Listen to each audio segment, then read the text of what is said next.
If you enjoyed the video, please like and subscribe to the channel. Check out The Swamp, Monday through Friday at 11 p.m. Eastern, with segments dropping on the daily. Thank you for watching, and have a nice day. We'll move on to the next topic, and that will be Aftyn Behn. So we're going to get into this Democrat candidate for Congress in Nashville, Tennessee. Last day to early vote. By the way, this is from the candidate herself. And she says, woke up with the energy of $1,000 pardons. I thought, yeah, okay, whatever. I mean, she's said in the past repeatedly that she absolutely hates Nashville. She hates country music, so on and so forth.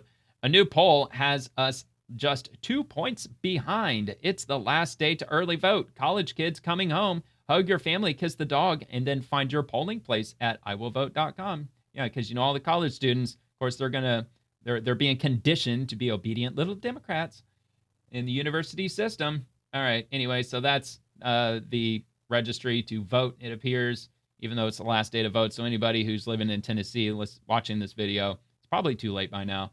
But anyway, RNC Research knew earlier. Oh, yeah. Hold on. What the hell am I doing? I forgot to play the damn video. Good morning, everyone. State Representative Aftyn Behn, the All right, here we go. 7th Congressional District Special Election Democratic nominee. It is cold, which is why my coat is so dramatic here in Nashville. But I woke up with the energy of $1,000 pardons and decided to go canvass because a new poll dropped showing us about 2 points behind my opponent, which is wild. And I've got the election excitement wiggles, as I do. So I decided Do you to think jump she's out of really bed, knocking on go out doors? and canvass. Come on.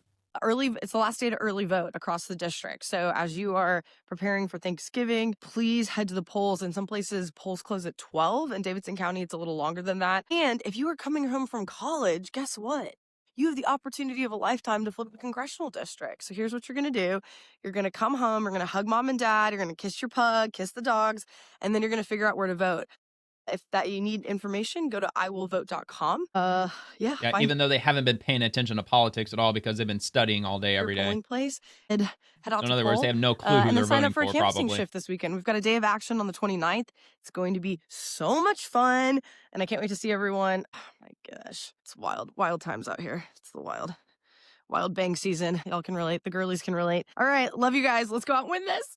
All right. By the way, she's Good morning, advocated herself to represent transgenders in the state of Tennessee, which, by the way, is less than 1% of the population.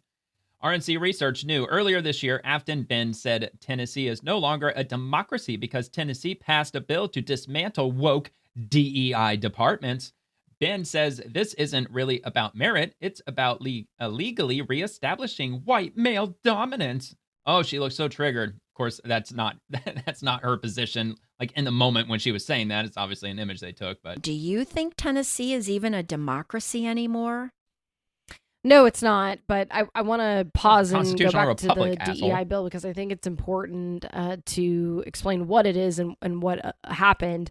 So the Republican supermajority gave final approval to a bill that would ban local governments and higher education institutions from making employment decisions based on the consideration of someone's race, ethnicity, sex, age, or other demographic information, which includes veteran status, disability status, lawful eligibility criteria.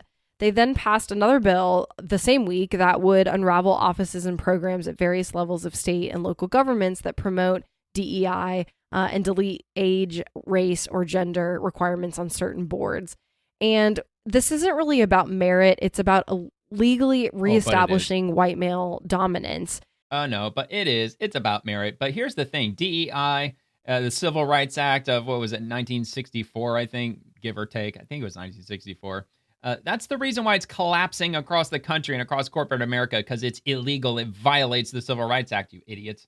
You can't discriminate based on age or race or gender, religion, so on and so forth, disability, and what have you.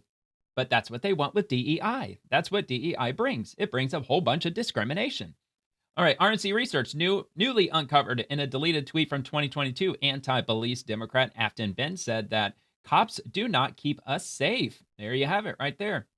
I don't know why they didn't add the timestamp, but I guess I'll take them for their word, even though it's not there, so I can't 100%, guarantee that it was actually from 2022, but she appears to have posted it, regardless of when it was posted. All right, RNC Research. Aftyn Behn claims she will work with anyone in Congress to help the people of Tennessee, but she's lying. And RNC Research has a thread, and usually the threads from RNC Research, they usually do a pretty bang-up job. So I'm kind of looking forward to this. Let's take a look at this one first. And I moved across party lines to Holy pass shit, that was a loud. bill as a freshman super minority member because I've built relationships. I have Republican colleagues that call me once a week to pray for me. And, Yeah, but why do you think you're so privileged to take the seat? Why don't you step down and give it to a person of color? Why don't you give it to somebody who is not as privileged as yourself? Give them the position of power. I take people as they are. Oh, no, but she can't do that. Try to, operate with good faith. And I'm happy to work with people who want to improve the cost of living and make healthcare affordable. And if that's the case, then I welcome them. All right. Well, anyway, her expertise, she's a social worker. So that is her experience. And, well, of course, AOC, she was a friggin' bartender. So it's not like they have very high expectations. All right, RNC Research, Aftyn Behn, you don't play nice or work across the aisle with Republicans. So there you go. You use their divisive tactics against them, which is ironic. It's typical of the Democrats, accuse the other side of what you're already guilty of. And the next one, Aftyn Behn, you cannot work with these people. Working across the aisle has rarely been effective. You cannot work with these people. Working across the aisle has rarely been effective in the last 10 years. Okay? So what we need so in other words, they want to divide and conquer. At least they want to try. Organizing external pressure to the Republican supermajority, which is exactly what happened in April when students and teachers came together and voiced their frustration and forced Governor Lee to call a special session.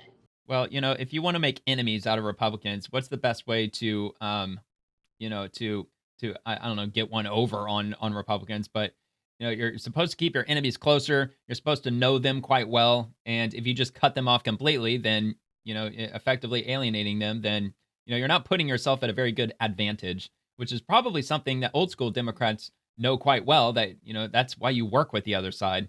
Because, well, at the end of the day, even though the Democratic Party has completely changed, at least I think they may have flipped by putting party over country, which once upon a time, maybe that was never the case. Maybe they never put country over their party. I don't know.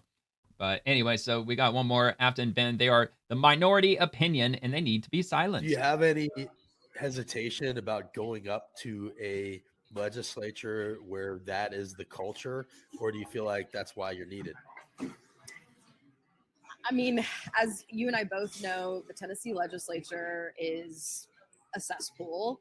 And I think it takes Why? a certain Because type of Republicans? person with the gumption and resilience that I have and that I've built over, I've generated over the past few years. And so see, that's not how you tend to win over voters. There's a lot of independent voters. There's a lot of non-party affiliates, myself included, even though I don't live in Tennessee.